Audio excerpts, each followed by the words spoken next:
ክብር ለእግዚአብሔር ይሁን። ዛሬ ከቁጥር 10 እስከ 14 ያለውን ለመጨረስ እንሞክራለን። ያው እስካሁን ምዕራፍ 1 ላይ ነው ማለት ነው። ከቁጥር 4 ጀምሮ ግን ዛሬ ላንብበው ሐሳቡ እንዲያያዝ ማለት ነው። በጌታ በኢየሱስ ክርስቶስ ስም አነበዋለሁ። ከመላእክት ይልቅ እጅግ የሚበልጥ ስምን በወረሰ መጠን እንዲሁ ከእነርሱ አብዝቶ ይበልጣል። አሁን እየተነጋገርንበት ያለው ክፍል ልጁ ከመላእክት እንዴት እንደሚበልጥ ነው ጸሐፊው ሊያስረዳን እየሞከረ ያለው። ኦልሬዲ ቁጥር 4 ላይ ዲፋይን አድርጎ ምን አድርጓል? ጨርሷል። ምን ብሎ ከመላእክት ምን ያደርጋል? ይበልጣል ብሏል። ግን እንዴት ነው የሚበልጠው የሚለውን ነው ሊያስረዳን እየሞከረ ያለው። ከመላእክት ይልቅ ቁጥር 4 እጅግ መብለጥ ብቻ አይደለም፣ እጅግ የሚበልጥ ስምን በወረሰ መጠን እንዲሁ ከእነርሱ አብዝቶ ይበልጣል። ከመላእክትስ መላእክቱንና ልጁን ነው የሚያወዳድረው። ከመላእክትስ አንተ ልጄ ነህ፣ እኔ ዛሬ ወልጄሃለሁ፣ ደግሞ ምን አባቱ ሆነዋለሁ፣ እርሱም ልጅ ይሆነኛል ያለው ከቶ ለማን ነው? ደግሞ በኩሩ ወደ ዓለም ሲያገባ የእግዚአብሔር መላእክት ሁሉ ለእርሱ ይስገዱ ይላል። ስለ መላእክቱን መናፍስት አገልጋዮችን የእሳት ነበልባል የሚያደርግ ይላል። ስለ ልጁ ግን አምላክ ሆይ ዙፋንህ እስከ ዘላለም ድረስ ይኖራል። የመንግስት በትር የቅንነት በትር ነው። ጽድቅን ወደድክ፣ ዓመፅንም ጠላህ። ስለዚህ እግዚአብሔር አምላክ ከጓደኞቹ ይልቅ በደስታ ዘይት ቀባህ ይላል። ደግሞም ጌታ ሆይ ቁጥር 10 ዛሬ የምናየው ክፍል ከዚህ ጀምሮ ነው። ደግሞም ጌታ ሆይ አንተ ከጥንት ምድርን መሰረትክ፣ ሰማዮችም የእጆችህ ሥራ ናቸው፣ እነርሱም ይጠፋሉ፣ አንተ ግን ጸንተህ ትኖራለህ። ሁሉም እንደ ልብስ ያረጃሉ፣ እንደ መጎናጸፊያም ትጠቀልላቸዋለህ፣ ይለወጡማል። አንተ ግን አንተ ነህ፣ ዓመቶችህም ከቶ አያልቁም ይላል። ነገር ግን ከመላእክት ጠላቶችን የእግር መረገጫ እስካደርግልህ ድረስ በቀኝ የተቀመጥ ከቶ ለማን ብሏል። ሁሉ መዳን ይወርሱ ዘንድ ስላላቸው ለማገዝ የሚላኩ የሚያገለግሉ መናፍስት አይደሉምን ይለናል። ባለፈው ስንነጋገር ቁጥር 4 ከመላእክት እጅግ የሚበልጥ ስም በወረሰ መጠን ከእነሱ እጅግ አብልጦ ምን ያደርጋል? ይበልጣል ነውና ይበልጣል እያለ የሚያወዳድርበት መንገድ የመጀመሪያው በስም ነው። ያም ደግሞ ልጁ ተብሎ በማመን በማድረግ ነው፣ በመጠራት ነው ብለን አይተነዋል። ቁጥር 4 እና ቁጥር 5 ላይ ሁለት የብሉይ ኪዳን ጥቅሶችን አምጥቶ እሱም ፕሩፍ አድርጎልናል። መዝሙር 2 ቁጥር 7 እና ሁለተኛ ሳሙኤል ምዕራፍ 7 ቁጥር 14ን ጠቅሶ እሱን አሳይቶናል። ልጁ ከመላእክት ነው የሚበልጥ። የትኛው መልአክ ልጅ ተብሎ ምን አላደረገም? አልተጠራም ብሎ ይነግረናል። ሁለተኛ ደግሞ በኩሩ ወደ ዓለም ሲያገባ የእግዚአብሔር መልአክ ሁሉ ለእርሱ ምን ያድርጉ? ይስገዱ ይላል እና ይሄን ደግሞ ከመዝሙር 97 ቁጥር 7 ወይም ደግሞ ከዘዳግም 32 ቁጥር 43 ጠቅሶ መላእክት እንደሚሰግዱለት እሱ የሚሰገድለት እንደሆነ እነሱ እንደሚሰግዱለት አይተናል። ሶስተኛ እያወዳደረ ያለው በማንነቱ ነው። ስለ መላእክቱ መናፍስት አገልጋዮችን የእሳት ነበልባል የሚያደርግ ነው ይልና ስለ ልጁ ግን ይለናል ቁጥር 8 ላይ አምላክ ሆይ ብሎ ይጀምራል። በማንነቱ እሱ አምላክ ነው፣ እነሱ ደግሞ ፍጡራን ናቸው። ስለዚህ ይህንን ሐሳብ ነው ከ8 ጀምሮ ነው ያለውን ነው ዛሬ ጌታ ሆይ ብሎ እንደገና በሌላ ቋንቋ አምላክነቱ በማንነቱስ ምንድነው? አምላክ ነው። እነሱ ፍጡራን ስለሆኑ ሰግደውለታል የሚለውን ሐሳብ ነው እየተነጋገርን የነበረው። ባለፈው በኩር የሚለውን በተቻለ መጠን ዲፋይን አድርገናል እና መጀመሪያ ወይም ድጋሚ ደግሞ ሲመጣ የሚለው ከሁለተኛ ከመጽሐፉ ጋር የተገናኘ ሐሳብ እንደሆነ እሱን ለማየት ሞክረን ነበረ እና ይሄንን ባለፈው ስለ ልጁ የሚናገረውን ክፍል ከመዝሙር 45 ጠቅሶልን ቁጥር 6 እና 7 ጠቅሶልን እንደነበረ አይተናል። ዛሬ የምንነጋገርበትን ክፍል ደግሞ ከመዝሙር 102 ከቁጥር 25 ከቁጥር 27 ነው ጠቅሶ ይነግራል። ለምንድን ነው ይሄን ጥቅስ የሚያደርገው ስንል ጁዳይዝም ወይም ይሄን መጽሐፉ ያላቸው ከ1500 በፊት ጌታ ከመምጣቱ ከ1500 በፊት ጀምሮ ስታብሊሽ የሆነ ቤተ መቅደስ ያለው ስርዓት ያለው ሃይማኖት የነበረበት መጽሐፍም ያለው ነው። ከሚያምኑበት ከራሳቸው መጽሐፍ ነው ኮት እያደረገ እየጠቀሰ የሚሞግታቸው። ወደዛ ሆነ መመለስ አያስፈልጋችሁም። እነዛ ጥላና ምሳሌ ናቸው። አሁን ግን አካሉ መጥቷል። አካሉ ከመጣ ጥላና ምሳሌ ምን አያደርግም? አያስፈልግም እያለ ነው የሚናገረው። አሁን በማንነቱ ነው። አሁን ቁጥር 10 ጀምሮ አምላክ ነው የሚለው ማንነቱን ነው። በልጁ በታይትል አወራሮት ማንም ልጅ አልተባለም፣ እሱ ብቻ ልጅ እንደተባለ ነግሮናል። ከዛ በኋላ ደግሞ በማንነቱ ነው የሚነግረን። እሱ የሚሰገድለት እነሱ ሰጋጆች እንደሆኑ ከዛም አልፎ ቁጥር 8 ላይ አምላክ ሆይ ብሎ ራሱ አብ እንደጠራው ኤክስፕሌን አድርጎልን አሁን ቁጥር 10 ላይ ሲናገር ማንነቱን እሱን ነው የሚቀጥለው አምላክ መሆኑን እያረጋገጠ ነው የሚቀጥል ያለው። ሁሉም ንግግሩ ምዕራፍ 2 ከቁጥር 1 4 ያለችው ማስጠንቀቂያ ለመናገር ነው። ያ ጁዳይዝም የተመሰረተው በመላእክት በኩል መካከለኛነት የመጣ ነው። ዘጸአት ምዕራፍ 19 ምዕራፍ 20 ላይ ስትመለከቱት ሕጉ የመጣው በመላእክት በኩል እንደሆነ ገላትያ ምዕራፍ 3 ላይ እንደገና ሐዋርያት ሥራ ምዕራፍ 7 ላይ እንደተጠቀሰ በጀመረ አካባቢ ተነጋግረናል ማለት ነው። ዛሬ ማንነቱንም አሁን ዛሬ የምናየው ከቁጥር 10 ጀምሮ ያለው ክፍል አሁንም አምላክነቱን የሚያጸና ክፍል ከመዝሙር 202 ጠቅሶ ነው የሚናገረው ከ10 እስከ 12 ያለውን ማለት ነው። እዛ መዝሙር 202 ከ25 እስከ 27 ነው የጠቀሰው ክፍሉ። ድጋሚ አነበዋለሁ። ደግሞም ይላል ደግሞ ማለት አምላክነቱን ቀጥሎ አሁንም ሌላ ጥቅስ አምጥቶ ነው ጌታ ሆይ ያለው። ጌታ ሆይ አንተ ከጥንት ምድርን መሰረትክ፣ ሰማዮችም የእጆችህ ስራ ናቸው። እነርሱም ይጠፋሉ፣ አንተ ግን ጸንተህ ትኖራለህ። ሁሉም እንደ ልብስ ያረጃሉ፣ አንተ እንደ መጎናጸፊያም ትጠቀልላቸዋለህ፣ ይለወጡማል። አንተ ግን አንተ ነህ፣ ዓመቶችም ከቶ አያልቁም ይላል። ይህንን ክፍል የሚያወዳድርበት ከዘላለማዊ ነው፣ ከጊዜ አንጻር ነው እያወዳደረ ያለው። ከጊዜ አንጻር የሚጠፉ የማይመስሉት ተራራና ሰማይ ምናምኑን አንድ ቀን እነሱ ምን ያደርጋሉ? ያልፋሉ፣ ይጠቀለላሉ፣ ያረጃሉ። አንተ ግን ምን ያደርጋል? ለዘላለም ምን ታደርጋለህ? ጸንተህ ትኖራለህ ነው የሚለው። በጣም የሚገርማችሁ ይህን ጥቅስ የጠቀሰበት ክፍል መዝሙር 102 ነው። መዝሙር 102 አንድ ችግረኛ ምስኪን መከራ ውስጥ የሚያልፍ ሰው ደግሞ ዘመኖቹ እየቸኮሉበት እየሄደ ወደ ሽምግልና እየሄደ ያለ ከጊዜ አንጻር ግድ የሚለው ሰው ምንም ነገር ፕሮብሌሞቼ ሳይነኩ መከራዎቼ ከሌላ ሳይወሰዱ ጊዜ እያለቀ ነው። አንተ እኮ ለዘላለም ነው የምትኖረው። ለዘላለም መኖርን ደግሞ የሚያሳየው አንተ የፈጠርካቸው ሰማይና ምድር እንኳን አንድ ቀን ያደርጋሉ ያልፋሉ፣ አንተ ግን አታደርግም አታልፍም በሚል ስሜት ከተጻፈ ላይ ነው ቆጥ የሚያደርገው። የሚገርም ነው። እይታው የሚገርም ነው። ማለት ናቹራል አይደለም ማለት ተፈጥሯዊ ሰው ሊያየው የሚችለውን አይደለም፣ በመገለጥ ነው።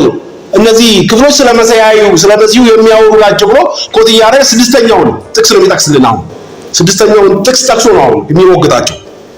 መዝሙር 102 ላይ ሄዳችሁ ስትመለከቱት ሐሳቡ እንደዚህ ነው። መዝሙር 102 አንብበው የጠቀሰበትን ክፍሉ አቤቱ ጸሎቴን ስማኝ። ያ የመዝሙር 102 ላይ ያለው ሰው የሚጸልየው ጸሎት ነው።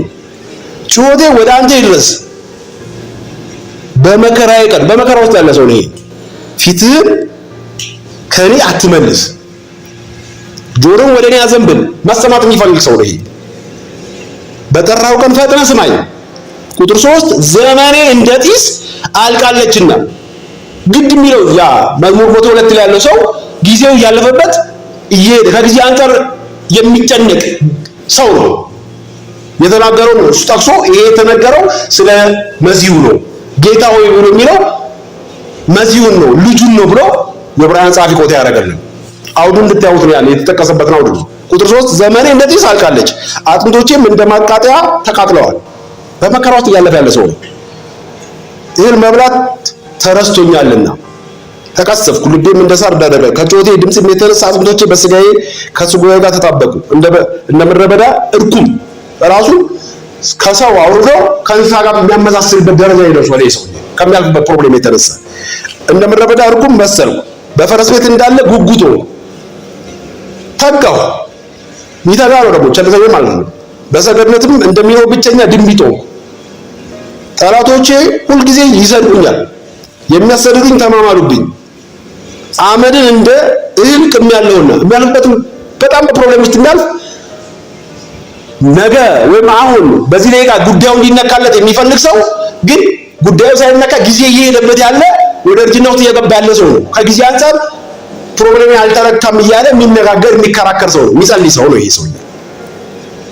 አመድን እንደ እህል ቅሜያለሁና መጠጤም ከእንባዬ ጋር ተቀላቅያለሁና ከቁጣና ከመዓትም የተነሳ አንስተኸኛል ጥለኸኝማል ይለዋል። ቁጥር 11 ላይ ሲናገር ዘመኖቼ እንደ ጥላ አዘንብለዋል። ዘመኖቼ ሄዱ ነው። ኮንሰርን እንደሚያደርገው ጊዜ ነው። ስለ ጊዜ ነው ይሄ ሰው የሚያወራው። እኔ እንደ ሳር ደርቄያለሁ፣ አንተ ግን አቤቱ አንተማ ምን አለብህ አይነት ነው። አንተ ግን አቤቱ ለዘላለም ትኖራለህ። ለዘላለም ስለምትኖር የጊዜው ማለፍ ሴንስ እያደረኩ አይደለም አይነት ነው ክፍሉ የሚናገረው። አንተማ ለዘላለም ነው የምትኖረው፣ ምን ችግር አለብህ? እኔ ግን ችግሬ ሳይነካ ችግሬ ሳይነሳ ዘመኖቼ እየፈጠኑ እየሄዱ ነው፣ በፕሮብሌም ውስጥ እየሄዱብኝ ነው። አንተ ግን አቤቱ ለዘላለም ትኖራለህ። መታሰቢያም ለልጅ ልጅ ነው። እኔም ባልፍ የሚቀጥለው ጀነሬሽን አለ፣ የሚቀጥለው ልጅ ልጆች አሉ አይነት ነው። አንተ ጽዮንን ይቅር በላት ምሕረቷም ጊዜዋም ነውና ዘመኗም ደርሷልና። ስለ ዘመን ስለ ጊዜ የሚያወራቸው ቃሎች በደንብ እንድታስተውሉት ፈልጌ ነው። ባሪያዎችም ድንጋዮችን ወደዋል፣ ለመሬትም አዝነዋል። አቤቱ አሕዛብ ስምህን፣ ነገሥታት ሁሉ ክብርን ይፈራሉ። እግዚአብሔርን ጽዮን ይሠራታል፣ በክብሩም ይገልጣታል። ወደ ችግረኞች ጸሎት ቁጥር 17 ተመልከት፣ ጸሎቴ ይሰማ ይለዋል። ልመናቸውንም አልናቀም። ቁጥር 18 ይህም ለሚመጣው ትውልድ ይጻፍ፣ የሚፈጠርም ሕዝብ ለእግዚአብሔር እልል ይበል። እግዚአብሔር ከመቅደሱ ከፍታ ሆኖ ተመልክቷልና፣ ከሰማይ ሆኖ ምድርን አይቷልና። የእስረኞችን ጩኸት ይሰማ ዘንድ ሊገደሉ የተፈረደባቸውን ያድን ዘንድ የእግዚአብሔር ስም በጽዮን ምስጋናውም በኢየሩሳሌም ይናገሩ ዘንድ አሕዛብ በአንድነት በተሰበሰቡ ጊዜ መንግስታትም ለእግዚአብሔር ይገዙ ዘንድ። ቁጥር 23 በኃይሉ ጎዳና መለሰለት፣ የዘመኔን አነስተኝነት ንገረኝ። የዘመኔን አነስተኝነት ምን አድርገኝ ንገረኝ። በዘመኔ እኩሌታ አትውሰደኝ። የሚሟገተው የሰውዬ ከጊዜ አንጻር ነው።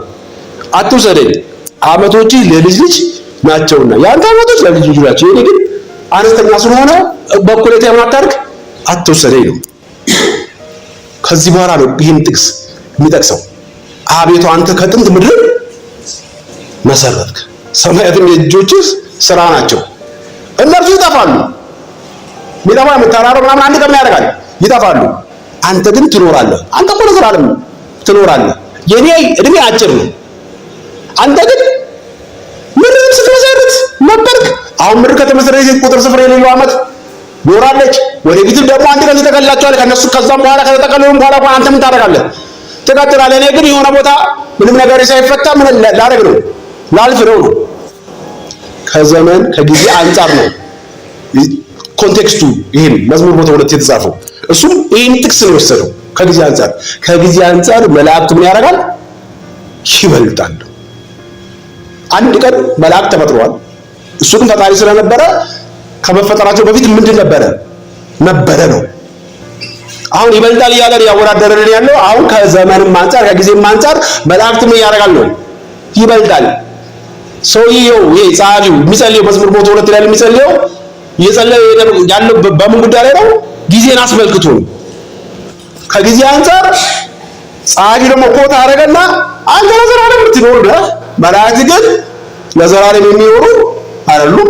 ማለት ጅማሬ አላቸው፣ ወደፊት ይኖራሉ፣ ግን ጅማሬ አላቸው ነው። አሁን ከዘላለም አንጻር ከጊዜ አንጻር ከመላእክት ምን ያደርጋሉ? አራተኛው አግሪመንት ይሄን ነው እየተከራከረ ያለው። አሁን የሚያስረዳቸው ይሄንን ነው። በመላእክት ስታብሊሽ የተደረገው ከተደረገ ይልቅ ለዘላለም በሚኖረው እየኖረ ባለው በልጁ ነው። አሁን አርጊው እያደረገ ያለው ግልጽ ነው። ማውራው ነገር አይደለም። የጠቀሰበት አሁን ከጊዜ አንጻር ከተጻፈ ላይ ነው እዚህ ይወሰደልን ልል የፈለኩት። አቤቱ አንተ ከጥንት ምድር መሰረት፣ ሰማያትም የእጆች ስራ ናቸው። እነርሱ ይጠፋሉ፣ የሆነ ቀን ላይ ተርሚኔት ያደርጋሉ፣ ይቋረጣል ጊዜያቸው። ከሰው ጋር አይደለም እንኳን እነዚህ እንኳን የማይጠፉ የሚመስሉት ተራራ፣ ሰማይ፣ ወንዝ ምናምን የምንላቸው አንድ ቀን ምን ያደርጋሉ? አንተ ግን ለዘላለም ነው የምትኖረው ነው የሚለው ያወራው ማለት ነው። አንተ ግን ትኖራለህ። ሁላቸውም እንደ ልብስ ያረጃሉ፣ እንደ መጎናጸፊያም ትለውጣቸዋለህ፣ ይለወጡማል። አንተ ግን ያው አንተ ነህ፣ በቃ አትለወጥም፣ ያው አንተ ነህ፣ ለዘላለማዊ ነህ ነው። ዓመቶችም ከቶ ምን አያልቁም፣ አያልቁም፣ ዘላለማዊ ነህ ነው። የባሪያዎች ልጆች ዘራቸውም ለዘላለም ትጸናለች ይላል። ሁለት ነገር ነው ይሄ ጸሐፊ ኮት የሚያደርግ። አንደኛ ከጊዜ አንጻር ዘላለማዊ መሆኑን ይነግርና፣ ሁለተኛ ደግሞ ከፈጣሪነቱ አንጻር አምላክ ነው የሚለውንም ይነግረናል። በመፍጠር ሰማይና ምድርን የፈጠረ ማን ነው የሚለው ጥያቄ የሚያስነሳው ክፍሉ ማለት ነው። እሱን ዲፋይን ሲያደርግ ማን የፈጠራቸው ማን እንደሆነ ካወቅን፣ እሱ ደግሞ ይሄ ጸሐፊ ከፈጠረው ጋር እኩል ካደረገው ማን መሆኑን እናውቃለን ማለት ነው። ኢሳይያስ 44 ቁጥር 24 ላይ ሲናገር እንደዚህ ይላል። ማን የፈጠራቸው ሰማይና ምድርን የሚለውን ግልጽ አድርጎ ያስቀምጠናል። ኢሳይያስ 44 ቁጥር 24 ላይ ከማኅፀን የሰራ የሚቤዥህ እግዚአብሔር እንዲህ ይላል። ማነው ተናጋሪው እዚህ ክፍል ላይ? እግዚአብሔር። ምን አለ ሲናገር? ከማኅፀን የሰራ የሚቤዥህ ማን? እግዚአብሔር። የሚያወራው ማን ነው? እግዚአብሔር እንዲህ ይላል፣ ሁሉን የፈጠርኩ ሰማያትን ለብቻዬ የዘረጋሁ ምድርንም ያጸናሁ እግዚአብሔር እኔ ነኝ፣ ከእኔ ጋር ምን ነበር አለ። ሰማይና ምድርን ማን ነው የፈጠረው ብሎ እዚህ ክፍል ላይ ነገራን ኢሳይያስ ሲነግረን ቁጥር 40 ቁጥር 20 ላይ ማን ነው? እግዚአብሔር ነው። ጸሐፊው ደግሞ ሰማይ አንተ ምድርን ከጥንት ምን አደረግህ? ፈጠርክ፣ ሰማያትም የእጆችህ ስራ ናቸው ካለ እግዚአብሔር ኢየሱስ ክርስቶስ ማን ነው ማለት ነው? ልጁ ማን ነው ማለት ነው? አምላክ ነው ነው ዲፋይን ሲደረግ ፖይንቱ ማለት ነው። ምክንያቱም ሰማይና ምድር የፈጠረ እኔ ብቻዬን የፈጠርኩት አለ እግዚአብሔር። እኔ ብቻዬን የፈጠሩ ካለ እግዚአብሔር ከፈጠራቸው አምላክ ነው የሚለው ቁጥር 8 ላይ ያለው ጌታ ሆይ ብሎ እሱን ነው እያጸናልን ያለው ነው። ሰማያትን የዘረጋ ምድርን በጣም ብዙ ቦታ ማየት ይቻላል። ዘካርያስ ምዕራፍ 12 ቁጥር 11 ላይ ሲናገር ስለ እስራኤል የተነገረ የእግዚአብሔር ቃል ሸክም ነው። ሰማያትን የዘረጋ ማን የዘረጋ? እግዚአብሔር። ስለ እግዚአብሔር ነው የሚናገረው። ምድርንም የመሰረተ የሰውን መንፈስ በውስጡ የሰራ እግዚአብሔር እንዲህ ይላል። ስለዚህ ይሄ ልጁ ምንድነው ማለት ነው? እግዚአብሔር ነው። አርጊው እያደረገው መላእክት እግዚአብሔር ሊሆኑ ምን ያደርጉ አይችሉም። ኢሳይያስ 51 ቁጥር 12 ጀምሮ ደግሞ ሲናገር እንደዚህ አለ። ቁጥር 13 ሰማያትንም የዘረጋው ምድርንም የመሰረተውን ፈጣሪ እግዚአብሔር ረስተሃል።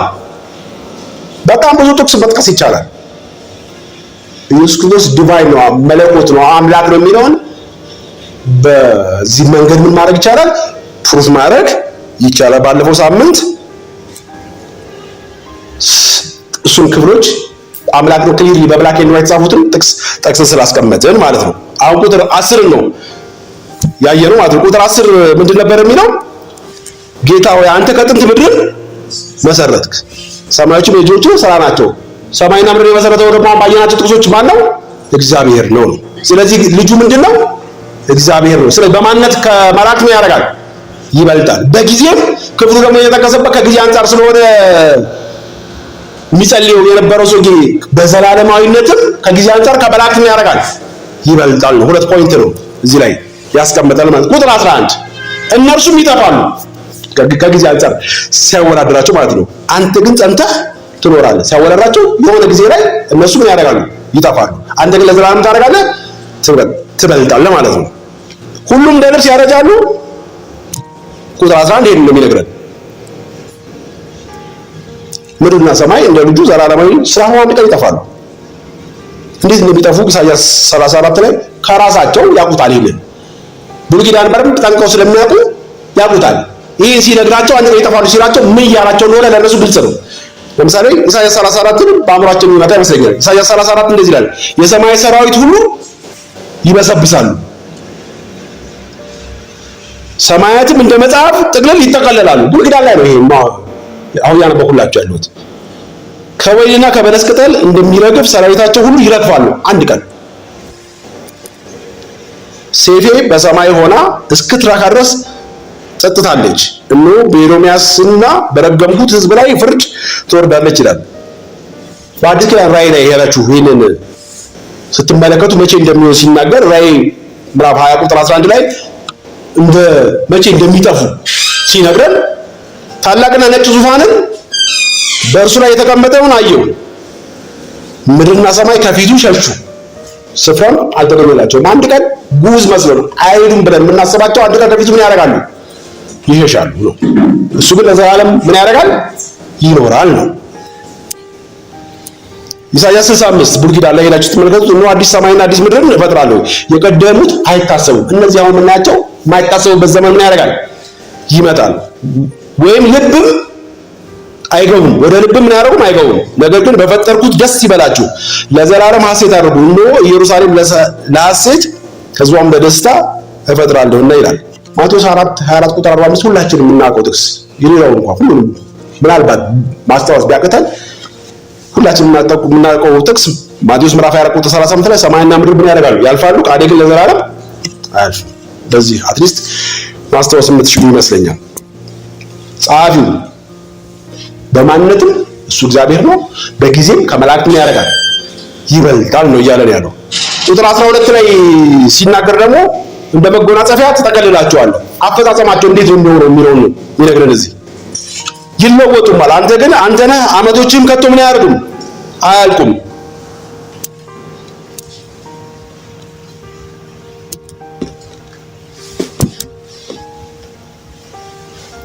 የሚጠፉት እንዴት ነው? ምናልባት ይጠፋሉ ስንል እንዴት አድርጎ ነው የሚጠፉት የሚለውን ጥያቄ መመለስ ካለብን ኢሳይያስ 51 ቁጥር 6 ላይ ሲናገር ዓይኖቻችሁን ወደ ሰማይ አንሱ፣ ወደ ታችም ወደ ምድር ተመልከቱ፣ ሰማያት እንደ ጢስ በነው ይጠፋሉ።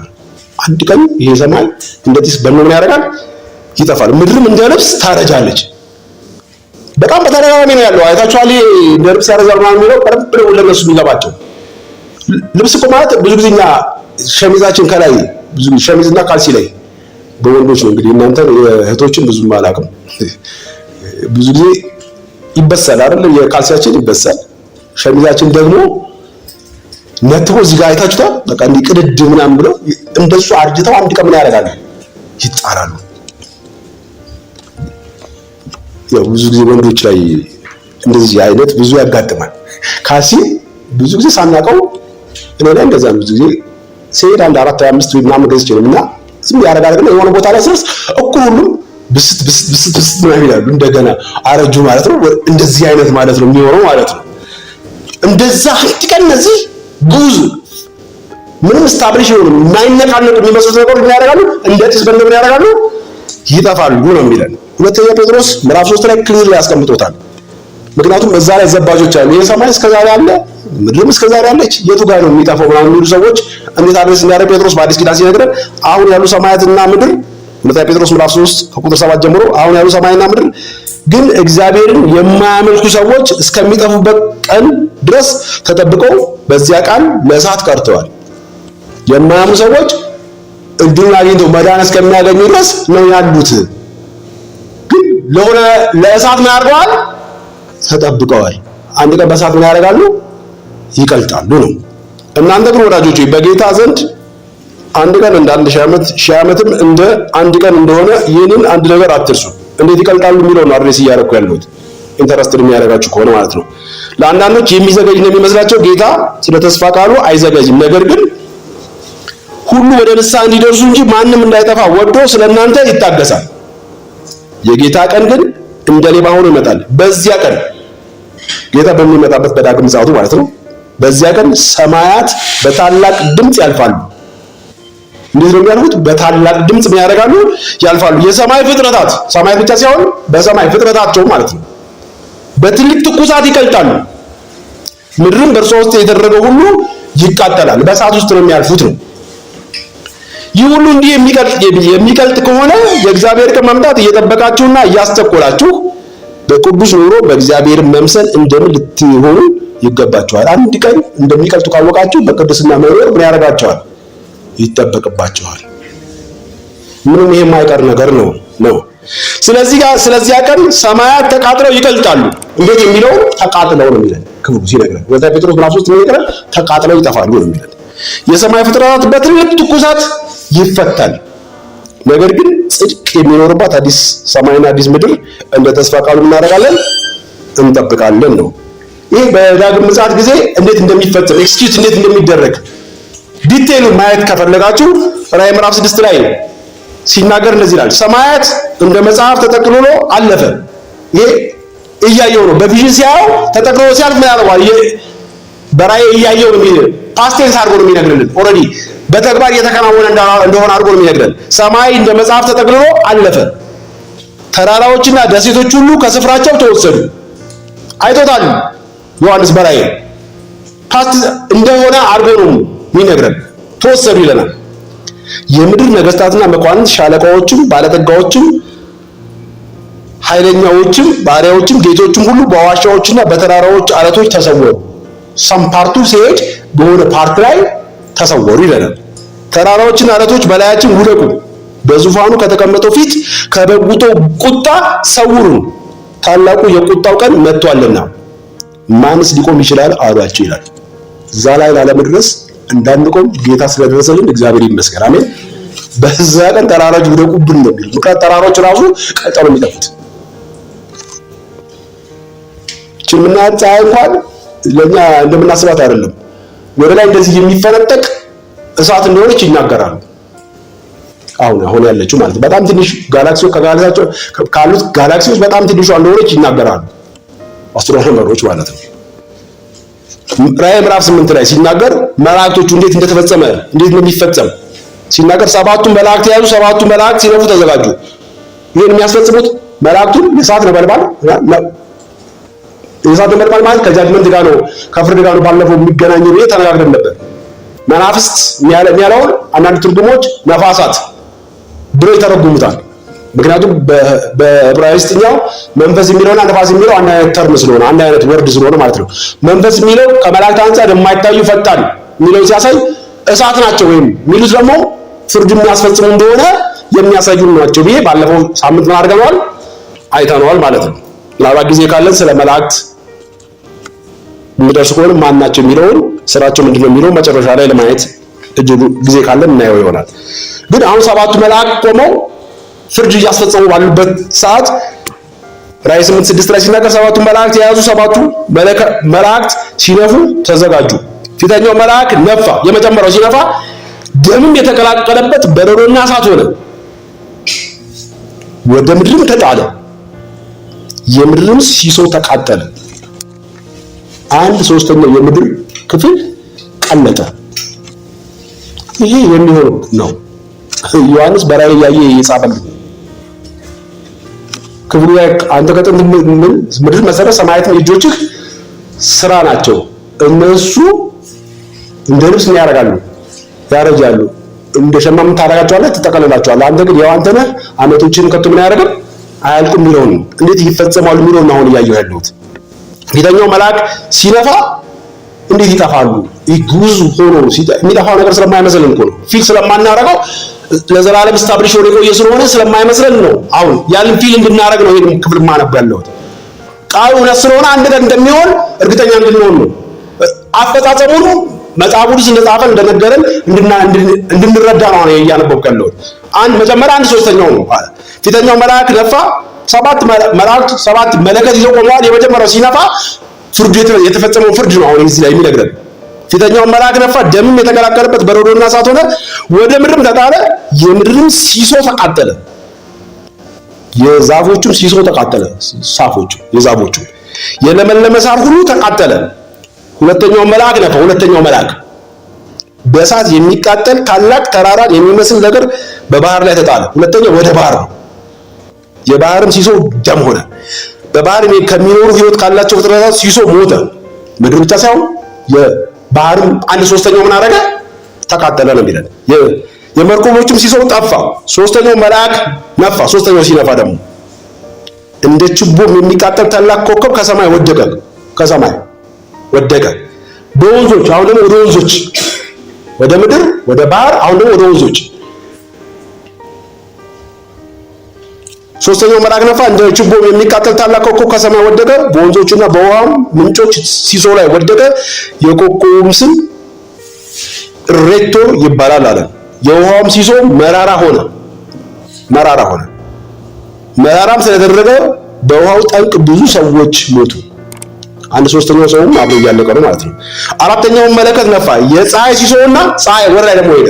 ከምድር አልፎ ወደ ፀሐይ ሄደ። የፀሐይ ሲሶና የጨረቃ ሲሶ የከዋክብትም ሲሶ ተመታ።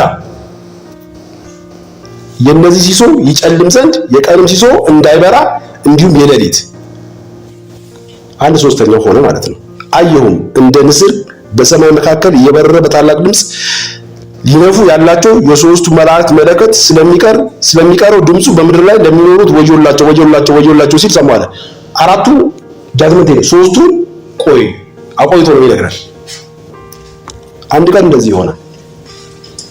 አንድ ቀን ይሄ የማይነካ የሚመስለው ነገር አሁን አይነክ የሚባሉ በፖለቲካ ላይ ሆኑ በሀብት ላይ ሆኑ በምን ላይ ሆኑ አንድ ቀን ይቀልጣሉ።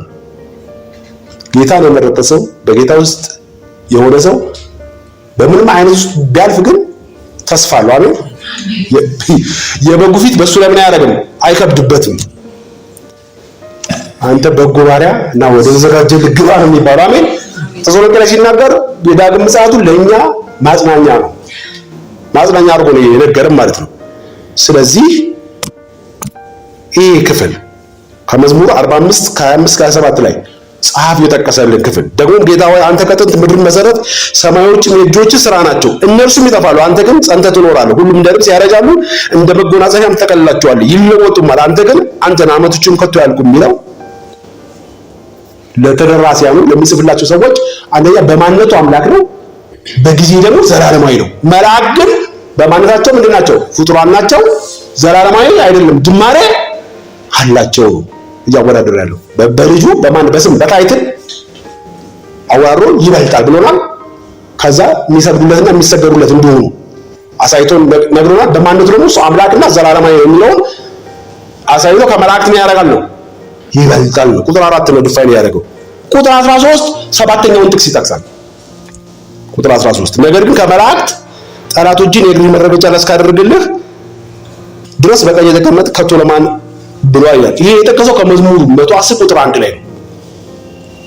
ለየትኛው መልአክ እንደዚህ ምን አላረገም አላለም። መዝሙር 110ን ጠቅሶ ነው። በጣም መዝሙር 110 ማለት በጣም በመጠቀስ አይ ቲንክ በአዲስ ኪዳን የመጀመሪያ ይመስለኛል። በጣም ብዙ ቦታ ነው ተጠቅሶ ማቴዎስ 22 ላይ በጣም ብዙ ቦታ ከተጠቀሱት ክፍሎች መዝሙር 110 ነው። መዝሙር 110 ቁጥር 1 ሲናገር እግዚአብሔር ይላል። እግዚአብሔር ኢየሱስ ክርስቶስ ጌታዬ ብሎ ከጠራው ምናምን ብሎ ሰዱቃውያንና ፈሪሳውያን ቻሌንጅ ያደረገበት ክፍል ነው። ኢየሱስ ክርስቶስ ራሱ ጠቅሶታል ማቴዎስ ምዕራፍ 22 ላይ እግዚአብሔር ጌታዬን ጠላቶችን ለእግርህ መረገጫ እስካደርግ ድረስ በቀኝ ተቀመጥ አለው። እግዚአብሔር ጌታዬን የሚለውን ትቶታል። ይሄ ጸሐፊ ቀጥታ ሁለተኛዋን ቢን የወሰደው ቢን ወሰደና ምን አለ? ነገር ግን ከመላእክት ጠላቶችን የእግርህ መረገጫ እስካደርግ ድረስ በቀኝ ተቀመጥ ከቶ ለማን ብሎ ይላል። ይሄ ደግሞ ዴስቲኒ ልጁ ፍጻሜው ከመላእክት ምን ያደርጋል? ይበልጣል። አንድ ቀን ሁሉም ነገር ከእግሩ በታች ሆኖ ምን ያደርጋል? በግርማው ዙፋን ላይ ምን ያደርጋል? ይቀመጣል። መላእክት ግን ዴስቲኒያቸው የሚቀመጡበት ሁኔታ አይደለም። ከፍጻሜ አንፃር ምን ያደርጋል? ይበልጣል። ከማን ከታይትል ከልጅነት አንፃር ይበልጣል። በማንነት አምላክ ስለሆነ ይበልጣል። ከጊዜ አንፃር በዘላለማዊነት ይበልጣል። ከፍጻሜ አንፃር በፍጻሜው የትኛው መልአክ የእግሮችን ጠላቶችን የእግሮች መረገጫ እስካደርግልህ በቀኝ ተቀመጥ ያለው ማንም ስለሌለ በፍጻሜም ከመላእክቱ ምን ያደርጋል? ይበልጣል ነው። በስንት ነገር ይበልጣል? አትሊስት በአራት ነገር ምን ያደርጋል? ይበልጣል። ደግሞዋል። አንደኛ በታይትል በስሙ ልጁ በመባሉ ምን ያደርጋል? ይበልጣል። ሁለተኛ በማንነቱ አምላክ ስለሆነ ምን ያደርጋል? ይበልጣል። ሶስተኛ ከጊዜ አንፃር ዘላለማዊ ስለሆነ ምን ያደርጋል? ይበልጣል። አራተኛ በፍጻሜው ምን ያደርጋል? ይበልጣል። ግልጽ ነው አይደል? አሜን። ስለዚህ ይሄን ከመዝሙር 110 ላይ ነው የጠቀሰው። በፍጻሜው ከነሱ ምን ያደርጋል? ይበልጣል። የሱ ፍጻሜ የክብር ፍጻሜ ነው። ከብሮ ነው የሚጨርሰው። አንደኛ ጴጥሮስ 3:22 ላይ ሲናገር ከእግሩ በታች የሚደረጉት ውስጥ መላእክት ሁላ እንዳሉ ይነግረናል። አንደኛ ጴጥሮስ 3:22 ላይ ሲናገር እርሱም መላእክትና ስልጣናት ኃይላትም ከተገዙለት በኋላ መጨረሻ እነሱም ጭምር ምን ያደርጋሉ? ይገዛሉ። ከተገዙለት በኋላ ወደ ሰማይ ሄዶ በእግዚአብሔር ቀኝ አለ ይለናል። አንድ ቀን ከእግሩ በታች ከሚገዙት ውስጥ መላእክት ምን ያደርጋሉ? ይካተታሉ። በፍጻሜው ላይ ሁሉም ነገር ከሱ ምን ያደርጋል? ከእግሩ በታች ምን ያደርጋል? ይሆናል። መላእክቱም በዚህ ነገር ውስጥ ምን ያደርጋሉ? ይካተታሉ። ጴጥሮስ 3:22 ላይ አንደኛ ጴጥሮስ እርሱም መላእክትና ስልጣናት ስፔሲፋይ አድርጎ ነግሮናል። ኃይላትም ከተገዙለት በኋላ በሰማያት ሄዶ በእግዚአብሔር ቀኝ ይቀመጣል ይለናል። ምክንያቱም የሚመጣውን ዓለም ደግሞ እዛው ምዕራፍ 2 ላይ አንድ ቻፕተር ወደ ፊት ስትሄዱ ስለ እነርሱ የምንነጋገርበትን የሚመጣውን ዓለም ለመላእክት ያስገዛው አይደለም ማለት አላቸው። የሚመጣውን ዓለም እኮ ለልጁ እንጂ ለመላእክት ምን አላደረገውም? አላስገዛውም ነው። ስለዚህ በፍጻሜው ልጁ ምን ያደርጋል?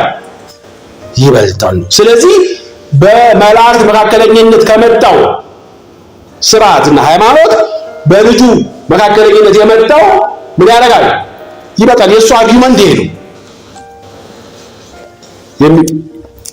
የሚመጣው ዓለም የተገዛለት ለልጁ እንጂ ለመላእክት አይደለም ማለት ነው። መገዛት የሚለውን ሐሳብ ለነሱ ግልጽ ነው። ለኛ ወንድም አይገባም። ለነሱ ምንድነው መገዛት? ይሄ መርገጥ የሚለው በእግር የእግሮች መረገጫ የሚለው ሐሳብ ለነሱ ግልጽ ነው።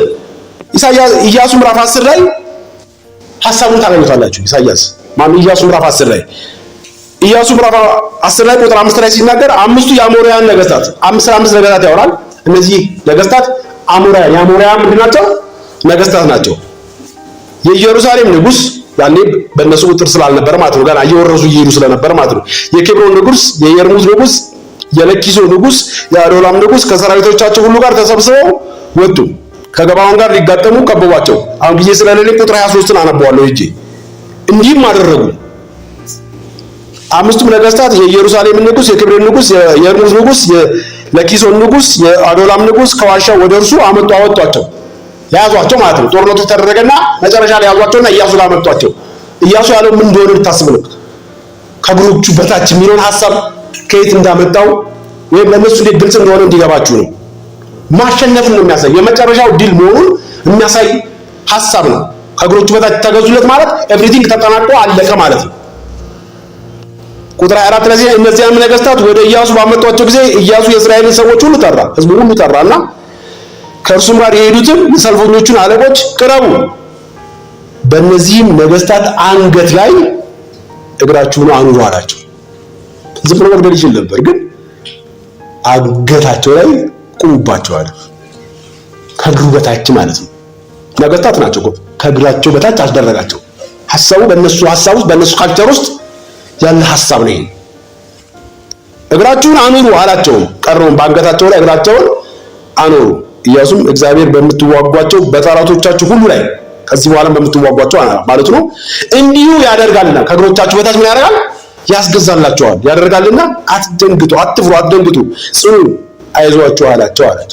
ኢየሱስ አንድ ቀን ሁሉም ከእግሩ በታች ምን ያደርጋል?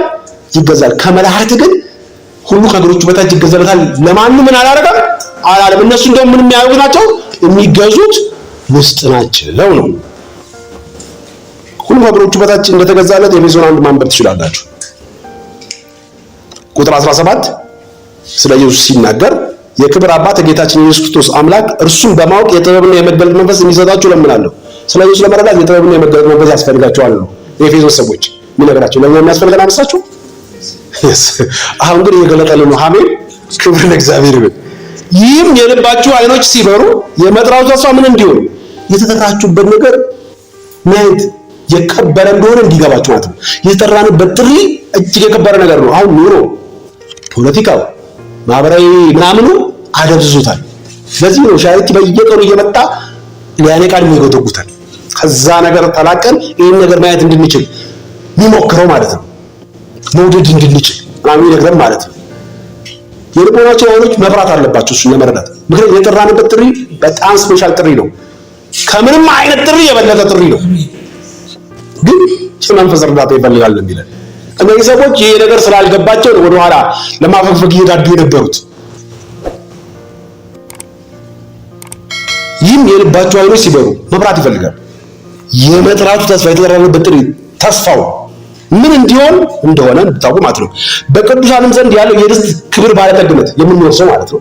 እግዚአብሔር በእኛ ዘንድ ርስት አለ፣ እኛም በሱ ዘንድ ርስት አለን። ኤፌሶን 6 ማለት ነው።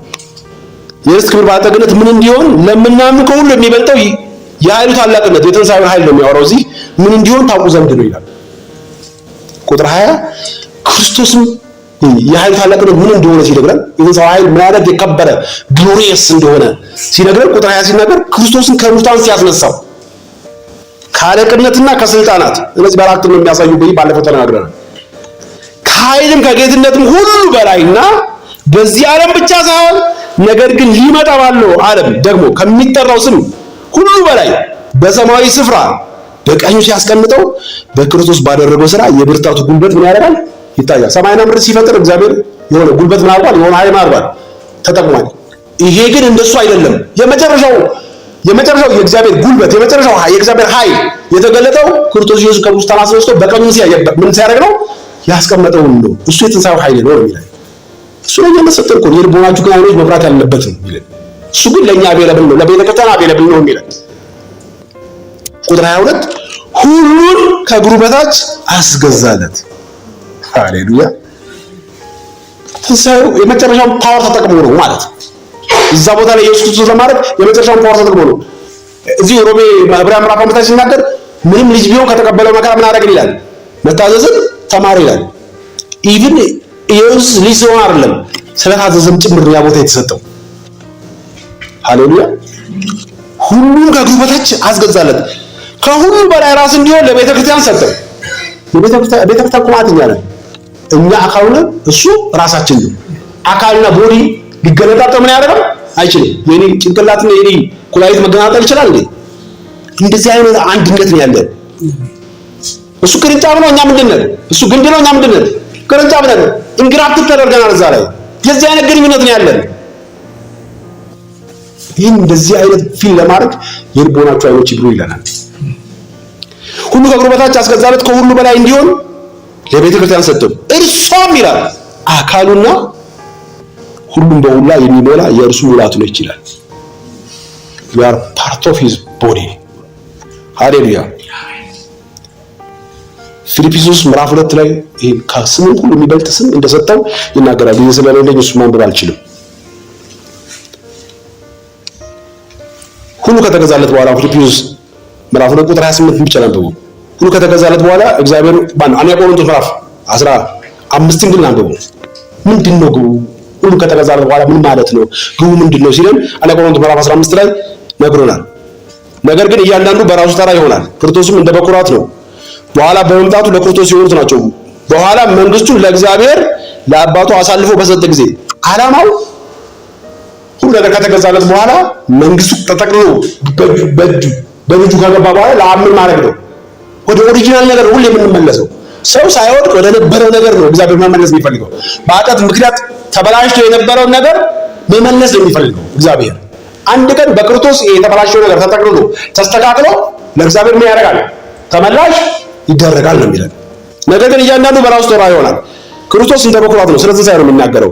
በኋላም በመምጣቱ ለክርስቶስ የሆኑት ናቸው ሁለተኛ ሶስተኛ የተባለው። ከዛ በመጨረሻ ሁላችንም ተነጥቀን በትንሣኤ ይሆናል ነው የሚነግረን። በኋላም ይላል መጨረሻ ላይ ምን እንደሚሆን ይነግረን። መንግስቱን ለእግዚአብሔር ለአባቱ አሳልፎ በሰጠ ጊዜ አለቅነት ሁሉና ስልጣን ሁሉ ኃይልም ሁሉ በሻረ ጊዜ ፍጻሜ ይሆናል። ተጠቅሎ ሲያበቃ ፍጻሜ የነገሮች ሁሉ ያደርጋል፣ ፍጻሜ ይሆናል። ቁጥር 28 ጠላቶቹን ሁሉ ከእግሩ በታች እስኪያደርግ ድረስ ሊነግስ ይገባዋልና። አሁን ሁሉ እንደተገዙለት አናይም ይላል። እዛ ዕብራውያን ምዕራፍ 2 ላይ ሲናገር ሁሉ ተገዝቶ ይላልና አሁን ሁሉ እንደተገዛለት ምን አናደርግም ይላል፣ አናይም ይላል። ከመጨረሻ ከሚገዙት አንዱ ሞት ነው። አሁን እስቲ ሞት በምድር ላይ ምን አለ አይደለ?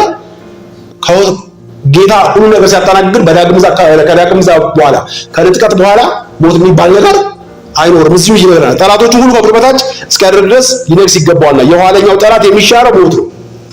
ሁሉ ከእግሩ በታች አስገዝቷልና። ነገር ግን ሁሉ ተገዝቶለታል ሲል ሁሉን ካስገዛለት በቀር መሆኑ ግልጥ ነው። ከአብ በስተቀር ከመንፈስ ቅዱስ በስተቀር ሁሉ ምን ያደርጋል? ይገዛል። መላእክትም ምን ያደርጋሉ? ይገዛሉ። ሁሉ ከተገዛለት በኋላ ግን እግዚአብሔር ሁሉ በሁሉ ይሆን ዘንድ በዚያን ጊዜ ልጁ ራሱ ደግሞ ላስገዛለት ይገዛል። ጌታ ኢየሱስ በሰው ማንነቱ በሰዋዊ ማንነቱ ምድር ላይ ለሰው ልጅ የሰጠችው አይደለ? የተበላሸው የሰው ጉዳይ ነበር። ኢየሱስ የሰራው ምንም ነበረ? የሰውን ጉዳይ ነበር። ሪፕሬዘንት ያደረገው ማንን ነው? ኢየሱስ ሰውንም እግዚአብሔርን ነው። አማኑኤል ማለት ነው አይደለ? በሰውነት በኩል ለእግዚአብሔር አብ ምን ያደርጋል? ይገዛል። ነገሮች የዛ ጊዜ ምን ያደርጋሉ? ፍጻሜያቸውን ያገኛሉ ማለት ነው። ይሁዳ 1:25 ቆንጆ በሆነ ሁኔታ ይህንን ጥቅልል አድርጎ ሰማያዊ አድርጎ አስቀምጦልናል። 1:25 ይሁዳ አንድ መጽሐፍ ነው ያለው። እርሱ ብቻውን በአዲሱ መደበኛ ትርጉም አነባለሁ ብቻ የሚያደርገው እርሱ ብቻ አዳኛችን ለሆነው አምላክ በጌታችን በኢየሱስ ክርስቶስ በኩል ከዘመናት ሁሉ በፊት ማለት ነው። ዘመን ሳይጀመር በፊት ያለው ማለት ነው። ከዘመናት በፊት አሁን ደግሞ ያለው ከዘመን ከተፈጠረ በኋላ ያለው ማለት ነው። እስከ ዘላለም ድረስ ክብር፣ ግርማ፣ ኃይል፣ ስልጣን ይሁን አሜን። የበፊቱ ሁሉም ነገር አሁን ወደፊት የሚሆነው በክርስቶስ በኩል ነው። ለአብ የሚሆንለት ቁጥር 14 ጋር ገባለሁ። ስለዚህ ሰባተኛውን ጥቅስ ከመዝሙር 110 ጠቅሶ ለመላእክት ሁሉ ከእግሩ በታች ይገዛልሃል የተባለበት ቦታ አንድም ቦታ የለም። ለልጁ ግን ምን አድርጓል ተብሏል ነው የሚነግረን። ግን ከመለሰና መላእክት ማን ናቸው ምንድነው የሚሰሩት የሚለውን ጸሐፊው ሲነግረን ቁጥር 14 ላይ ሁሉ መዳንን ይወርሱ ዘንድ ስላላቸው የዳኑ ሰዎች ደግሞ አንድ ቀን ወደ ሰጣቸው ተስፋ ደህንነት የሚለው የዕብራውያን ጸሐፊ መውጣትን ብቻ አይደለም መውረስን ጨምሮ ነው የሚናገረው። አሁን እኛ ጌታን አንድ ሰው ሲቀበል መንፈሱ ኢሚዲየትሊ ምን ያደርጋል? ይድናል አይደል? ነፍሱ ግን ዕለት ዕለት ምን ያደርግ እየዳነች ነው የምትሄደው። ያዕቆብ 1 ላይ ሲናገር ነፍሳችሁ ማዳን የሚችለው በውስጣችሁ የተተከለውን የእግዚአብሔር ቃል በየዋህነት ምን አድርጉ ይላል? ተቀበሉ ይላል። የእግዚአብሔር ቃል በእኛ በመጣ ቁጥር ነፍሳችን ወይም ነፍስ ስንል ፈቃድ፣ እውቀት፣ ስሜት ማለታችን ነው እያስተካከለ መንፈሳዊ እያደረገ እያዳናት ምን ያደርጋል ይላል። ፊልጵስዩስ ላይ ሄዳችሁ ስትመለከቱ ደግሞ አንድ ቀን የተዋረደው ስጋችን ጌታን ሊመስል ምን ያደርጋል? ይቀየራል። ያኔ ፍጻሜ ይሆናል ይላል። መቶ የኛ ደህንነት የሚረጋገጠው ስጋችን የክርስቶስን ስጋ ምን ሲያደርግ ነው? ሲለብስ ነው። እስከዛ ድረስ ድነናል። እየዳንን መዳናችን ከፊት ይልቅ ምን ያደርጋል? ሮሜ ላይ ይናገራል። መዳናችን ከፊት ይልቅ ምን አድርጓል ይላል? ቀርቧል ማለት ነው። እዚህ ዕብራውያን ምዕራፍ 3 ላይ መውጣት ማለት መዳን ብቻ እንዳልሆነ ይነግረናል። ምዕራፍ 6 ላይ ሲናገር የመንፈስ ቅዱስ ስጦታ ተቀብለው የካዱትን ለንስሐ ማድረስ እንደማይቻል የሚነግረን እሱን ነው። ምዕራፍ 6 የሚነግረን ምን ማለት ነው? ምዕራፍ 3 ላይ ሲናገር ከግብፅ ወጥቶ ከነዓንን ስለመውረስ እሱ ኮምፕሊት መዳን የሚለው እሱ ነው። ግን ከግብፅ የወጡ ስንት ናቸው? ወደ 600,000 የገቡት ስንት ናቸው? 2። አብዛኞቹ በምድረ በዳ ምን አደረጉ? ወድቀው። መውጣት ብቻውን መውረስን ይጨምራል ነው የሚነግረን። ግን እዛ መውረስ ደረጃ እንድንደርስ የሚያግዙን አሉ፣ የሚያግዙን አካላት አሉ። እነሱ እነማን ናቸው? መላእክት ናቸው ነው የሚለን። ይሄ ቁጥር 14 ላይ አሁን ድነናል። በየቀኑ ደግሞ ወደ ተጠረንበት ወደ ምንወርሰው ነገር ምን እያደረግን ነው? እየሄድን ነው። ወደ ግዛ ፍጻሜ እንድንሄድ በቀን በቀን እኛ የሚያገለግሉ ምን አሉ? መላእክት አሉ ነው ይነግረን። ግልጽ ነው አይደል? ማወራው ነገር ሁሉ መዳንን ይወርሱ ዘንድ መዳን ምን ያደርጋል? ይወርሱ ዘንድ ኢንሄሪት ያደርጉት ዘንድ ማለት ነው። ስላላቸው ስለዳኑ ሰዎች ማለት ነው። ለማገዝ የሚላኩ የሚያገለግሉ መናፍስት አይደሉምን? መላእክት ደህንነትን የሚወርሱትን ወደ ፍጻሜ እንዲደርሱ ምን ያደርጉ ነው? የሚያገለግሉ መናፍስት ናቸው። ልጁ ግን እንደዚህ አይደለም ነው ይላል። መላእክት ከሚሰጧቸው አገልግሎቶች ውስጥ ብዙ ማየት እንችላለን። የእግዚአብሔር ፈቃድ ይፈጽማሉ መላእክት ስራቸው። መዝሙር 103 ቁጥር 20 ላይ ሄዳችሁ ብትመለከቱ ይሄ ማየት ትችላላችሁ። መላእክት የሚሰጧቸው አገልግሎት ምንድን ነው? በዛውም መላእክት የሚሰጡት ማን ናቸው የሚለውን አድሬስ መደረግም ስላለበት እያወራን ያለ ነው። ስለ ልጅ ብቻ ሳይሆን ስለ መላእክቱም ጭምር ስለሆነ ማለት ነው። መዝሙር 100 ሲናገር ቁጥር 19 ላይ የእግዚአብሔር ዙፋን በሰማይ ዙፋኑን በሰማይ ያዘጋጀ መንግስቱም ሁሉን ትገዛለች። ቁጥር 20 ቃሉን የምትፈጽሙ ብርቱ ኃያላን የቃሉን ድምፅ የምትሰሙ መላእክቱ ሁሉ እግዚአብሔር ምን አድርጎ አክብሩ ይላል። ስለዚህ መላእክት ምን የሚያደርጉ ናቸው? የእግዚአብሔር ፈቃድ የሚፈጽሙ አካላት ናቸው። ማንነታቸው እና አገልግሎታቸው የእግዚአብሔር ፈቃድ የሚያገለግሉ ናቸው ማለት ነው።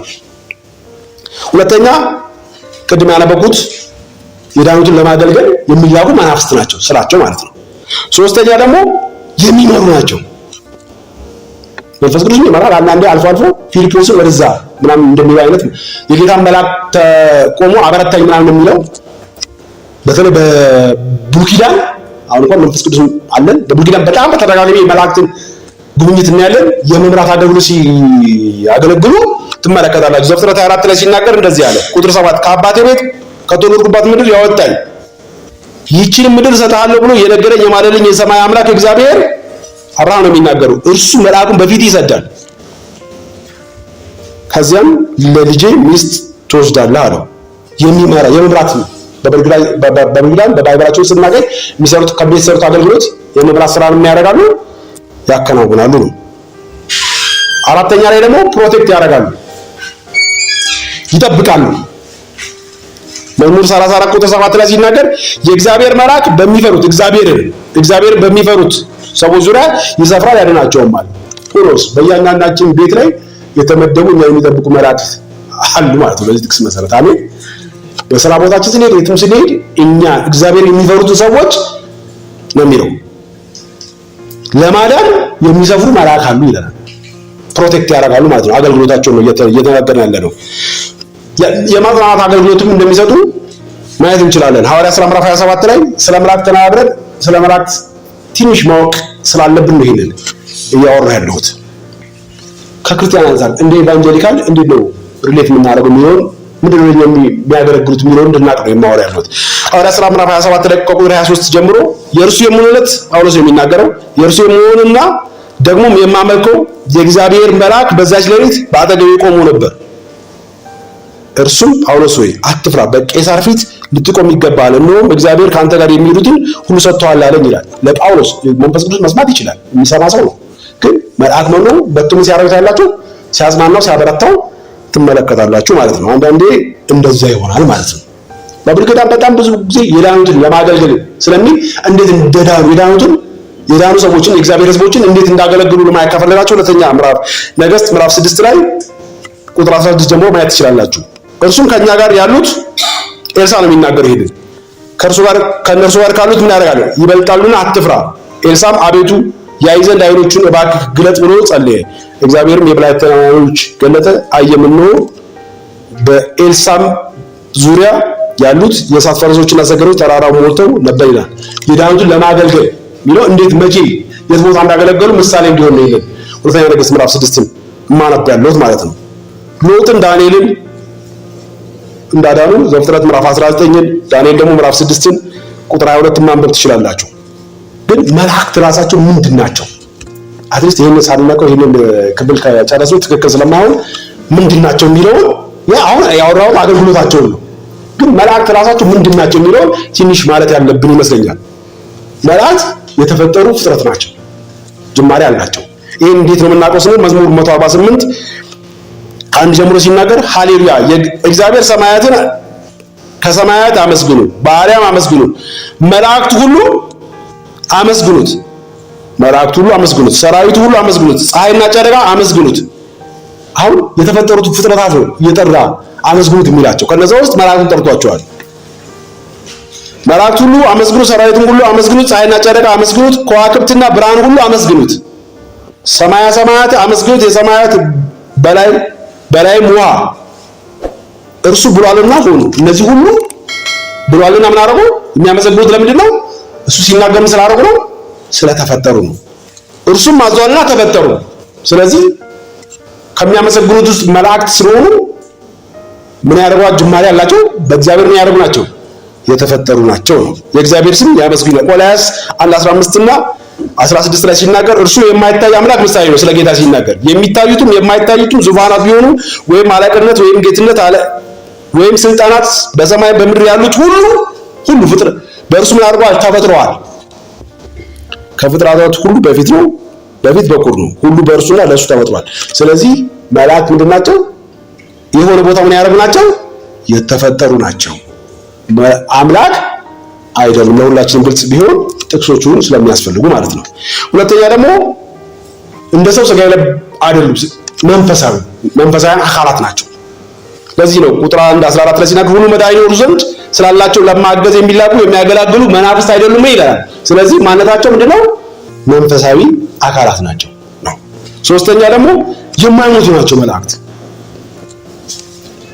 ሉቃስ 20:36 ላይ ሲናገር ኢየሱስ መልሶ እንደዚህ ያላቸው የዚህ ዓለም ልጆች ያገባሉ፣ ይጋባሉ፣ ያን ዓለም የሚመጣውን ዓለም ማለት ነው። ያን ዓለምና ከሙታን ትንሣኤ ሊያገኙ የሚገባቸው እነዚያ አያገቡም፣ አይጋቡም። ከትንሣኤ በኋላ ጋብቻ የለም ነው የሚለው። እንደ መላእክት ናቸውና ሊሞቱ ወደፊት አይቻላቸውም።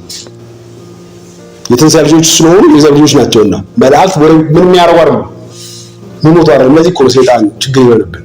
ሊሞቱ ቢሆን ግን አፈጣጠራቸው እንዳይሞት ሆኖ ስለተፈጠሩ ኢሞርታል ስለሆኑ ማለት ነው አይሞቱም ማለት ነው። በሰራቸው ማወቅ ስላለብን ማለት ነው። የማይቆጠሩ ናቸው ከመጽሐፍ ቅዱሳችን ስለነሱ ስንመለከት ማለት ነው። ቁጥር ስፍር የሌላቸው እንደሆኑ ማየት እንችላለን። እዚሁ ዕብራውያን ምዕራፍ 12 ቁጥር 22 ላይ ሲናገር ደግሞ ወደ ጽዮን ተራራና ወደ ሕያው እግዚአብሔር ከተማ ደርሳቸዋል፣ ወደ የሰማያዊቱም ኢየሩሳሌም በደስታም ወደ ተሰበሰቡት ወደ አእላፋት መላእክት። ኢኑሜሬብል ናቸው ማለት ነው። የሚቆጠሩ አይደሉም ማለት ነው። አምስተኛ ደግሞ የሚታዩ አይደሉም፣ ኢንቪዚብል ናቸው፣ አይታዩም።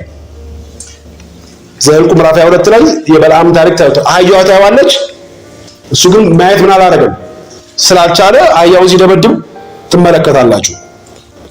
ስለዚህ የሚታዩ አይደሉም። ቁጥር 31 ላይ ሲናገር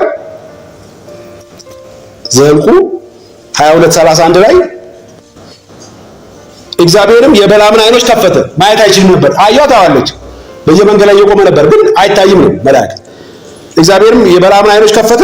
የእግዚአብሔር መልአክ በመንገድ ላይ ቆሞ የተመኘውን ሰይፍ በእጁ ይዞ አየ፣ ሰገደ፣ በግንባሩም ወደቀ። እግዚአብሔር መልአክ አህያን 3 ጊዜ ለምን መታ? እነሆ መንገድህ በፊቴ ጠማማ ነውና እቋቋም ዘንድ ወጥቻለሁ። አህያይቱም አይታኝ ከፊቴ 3 ጊዜ ፈቀቅ አለች።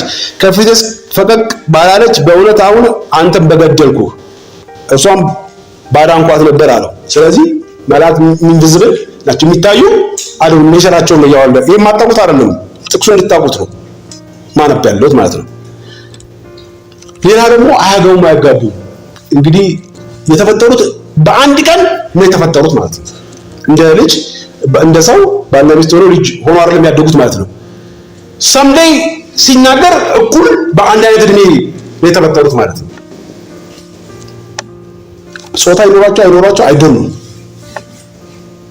ግን ልጅ ወልደው ተጋብተው የሚያሳድጉ አይነት አይደሉም። ይሄ እንዴት ነው የምናውቀው? ቅድም ማቴዎስ ምዕራፍ 22 ቁጥር 30 ላይ በትንሣኤ እንደ እግዚአብሔር መልአክ በሰማይ ይሆናሉ እንጂ አያገቡም አያጋቡም ማለት ኦፍ ስፕሪንግ ተጋብተው እንደሚወልዱት አይደለም፣ አንድ ቀን የተፈጠሩ ናቸው ማለት ነው። ስለ መላእክት ግልጽ ሆኖ የምናየው ለመላእክት ምን ያደርግም አይሰገድም። በራእይ ምዕራፍ 19 ቁጥር 1 አትስገድ እኔ እንዳንተ ባሪያ ነኝ ያለውን ማየት እንችላለን ማለት ነው። ቻፕተር 1 በዚህ ስንጠቀልለው ምንድን ነው ያወራነው? ቻፕተር 1 ላይ ነው። ቻፕተር 1 ላይ እግዚአብሔር ተናጋሪ ነው፣ የሚናገር አምላክ ነው። ሲናገር ደግሞ በሚፈልገው መንገድ በብዙ አይነትና በብዙ ጎዳና ነው የተናገረው። አሁን እግዚአብሔር እየተናገረ ያለው በልጁ ነው። ልጁ ደግሞ ከነቢያት ምን ያደርጋል? ይበልጣል። ከመላእክት ምን ያደርጋል? ይበልጣል። ከመላእክት የበለጠው አንደኛ በታይትሉ ነው፣ ልጅ በሚለው ታይትል ነው። ሁለተኛ በማንነቱ ነው፣ መለኮት ነው እሱ። ሶስተኛ ከዘላለም አንፃር ከጊዜ አንፃር ዘላለማዊ ስለሆነ ነው። አራተኛ በፍጻሜው ከነሱ ምን ያደርጋል?